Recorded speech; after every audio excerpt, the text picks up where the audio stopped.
Even though it might feel noble to get called the nice girl or even the nice guy, unfortunately, that's not a stereotype that, if we're being really honest, generates a lot of people's respect. So if you are caught in those habits, this is the video for you.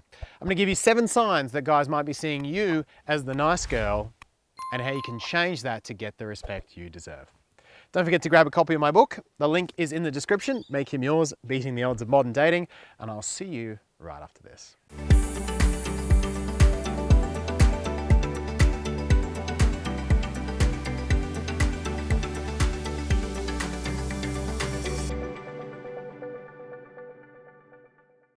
So if you've been watching the channel this month, you'll know that all the videos this month are also, they have a double function to raise awareness for mental health. So BetterHelp has come on board. I'm very appreciative that to form this partnership, they've come on board to support the videos so that you can get mental health services if you need them. Remember, there is absolutely no shame in asking for help and to talking it out with someone who's qualified and ready to listen to what's going on. If you need a counsellor, they've got over 11,000 perfectly suited to your needs. Check the link in the description. And let's get into today's video. We're talking all about, are you being seen as the nice girl? It's not a great badge to have. Sometimes we wear it around as an honor badge. And these signs today are signs that you could be falling into that trap and losing people's, particularly men's, respect as a result. And I'll pre-frame this by saying that I used to do half, if not all, of these things. So I'm aware here I can relate to you. And when you get out of these habits, you really will garner the respect you deserve from people. Number 1, you don't speak up on your needs. This is a big one. And one of the cliches of the quote unquote nice person is they take, again, almost a badge of honor from meeting others' needs and sacrificing their own. And unfortunately, when you sacrifice your own needs, you essentially communicate that your needs aren't that important. And people say, all right, I guess your needs aren't that important. And they don't respect them. There's a book by Sherry Argov. It's called Why Men Love Bitches. Pretty cool book. And it's not about being this kind of bitch. If you've seen Matilda, you'll know what I'm talking about. What Sherry really talks about there is actually just being a woman who speaks up on her needs. So being the kind of bitch that speaks up, that isn't afraid to be selfish, that shows and tells her needs, that's what being the bitch is, that gets respect and is no longer seen as the nice girl. If you want to drop that nice girl image, speaking up on your needs, girl, is one of the first things you can do. Sign number 2. You are the type that bottles up your anger until it explodes. I see this all the time in conflict avoidant nice girls or even nice guys. They are the type that bottle up their anger and then it keeps down for a while until finally it gets lashed out at someone. Don't be that girl. Work on accessing your anger. Work on expressing yourself. I did a whole video on anger last month. The month before was really, really popular. You can check it out here. Becoming friends with your anger. Remembering that anger is what drives your standards. It drives your boundaries. Not the unhealthy use of anger, but the healthy kind. And by becoming friends with that emotion, rather than bottling it all up, you're going to be able to get people's respect and drop that nice girl tag. Number 3. This is one I see scarily often. You grew up in a family, a well-to-do family, where you had your food, you had a roof over your head, and you were told to just be grateful. All the time clients come to me and they say, Mark, I actually had a pretty good childhood. All my physiological needs were met, I was looked after. But when we do a deeper dive, we realize that a lot of their emotional needs, they were not encouraged to have those. In fact, they were encouraged to just be grateful you've got food on the table, be grateful you've got a roof. Don't worry about your emotional needs, put those over there. Just focus on being appreciative for what you've got. And these women, as adults, they learn to suppress their own needs and just try to be grateful because they feel they should. They end up meeting others' needs is the other consequence. So if you're the type that's growing up in that sort of environment, don't be surprised if you can slip into nice girl patterns. Guys have the same thing happen too, which is when those needs get shamed as children, they often grow up shaming those selves as adults, shaming those needs as adults as well. And they're unable to get those needs met, speak up about them, and the whole nice person, nice girl, guy thing is created. So if you grew up in that type of environment, it could mean that you're set up to be the nice girl. Fortunately, your past doesn't have to equal your future. And by connecting with those emotional needs and connecting with what you want and asking life for it, you'll step out of that nice girl category. Number 4 sign you could be being seen as a nice girl.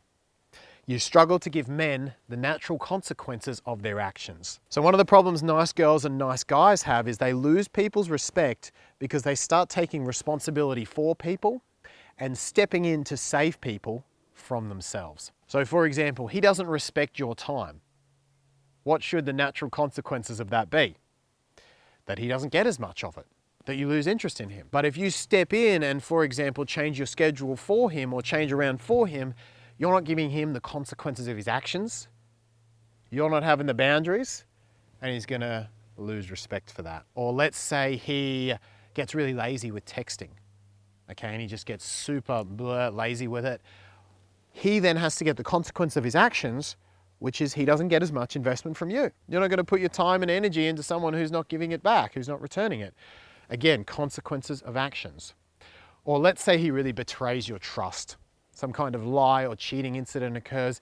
He needs the consequences of those actions, whatever they might be. If he doesn't get the consequences, he's going to think he can walk all over that trust. This could apply also to things in his own life. He doesn't clean his room, he's late to work. You don't step in and save him from those things. That's a nice girl action to do that. The quote unquote bitches, as in healthy women who speak up about their needs, have good boundaries that 𝐬𝐨𝐽 was talking about, they allow men to experience the consequences of their actions. You might feel bitchy doing it, but it is in fact the way of the universe, and it is in fact what's going to get you guys' respect and step you out of the nice girl category. Number 5, you spend more time giving than receiving. If you've ever heard that awful saying, it is better to give than to receive, then you might have this conditioning too. And lots of women who come to me, and some men as well, have this conditioning that good people give, bad people take, and it's just super black and white, and that's not really what life is about. To say it's better to give than to receive is like saying it's better to walk on your left foot than on your right. It actually just creates a lack of balance. Now, you obviously don't want to be the narcissistic, self-absorbed man or woman either, right? But a lot of givers, if you're right on the giving side of the spectrum, you got to dial it back to make room for receiving as well. It's not about taking. It's not about pure selfishness and narcissistic self-absorption. It's about healthy receiving to balance out your giving. If you want to step out of the nice girl category, you got to drop the giver identity, the giver actions, and step into, I'm going to receive just as often. Number 6, you are conflict avoidant or hate confrontation. So we just published a video on this. It's very, very important. And so many of us have grown up with horrible examples of what conflict or confrontation should look like, that we totally run the other way from it, right? We get out of there. We're like, nope, conflict, nope, not for me. The truth is, conflict and confrontation are what builds intimacy. As long as the conflict is healthy, as long as the confrontation involves two people authentically speaking up, that's actually a builder of intimacy. And so moving away constantly from conflict and confrontation is going to take away from intimacy. How can you speak up as much? How can you speak your truth as much? How can you know as much about your partner without that conflict? So if you're conflict or confrontation avoidant, I'd really encourage you, check out that other video. I'll put the tag up here, card up there, and put conflict at the forefront of your mind. Make it one of your focuses, and by doing so, you're going to step out of that nice girl category. Right? Men respect women who can speak up, who can go into conflict, confrontation if they need to, and they certainly don't categorize them as nice girls. Number 7. I can count. Number 7, you are a procrastinator or a perfectionist. How many of us fall into this category? I know I have been guilty of this too, 100%. And it's something I need to consistently remind myself to stay away from. It is a very, very dangerous place to go to. Perfectionism leading to procrastination. It's absolutely something that puts you in the nice girl or even the nice guy category, because what it really comes from is feeling like you have to do to be worthy. If I'm not perfect, I'm unworthy. If I'm not perfect, if I don't get it right, I'm a bad person or I'm not as lovable.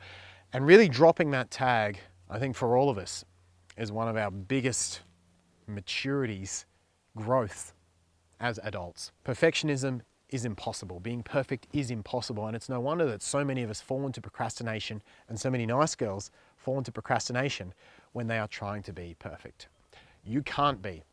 And I think One advantage guys do have in this area is that men just tend to experience more failure and more rejection sooner, and it forces them out of that a little bit more. But if you do get stuck in perfectionism, if you do get stuck in procrastination, that's a nice girl problem.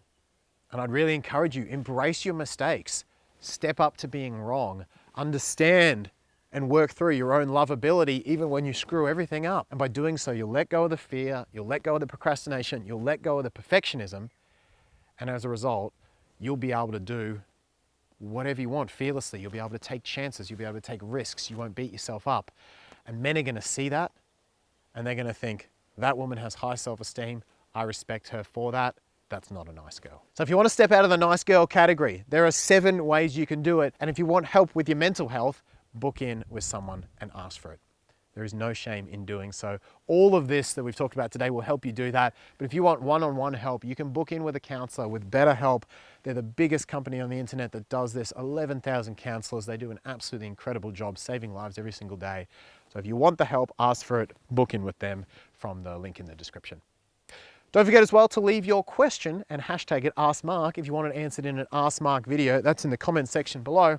Hit the subscribe button with the little bell, and I will see you in the next video very soon.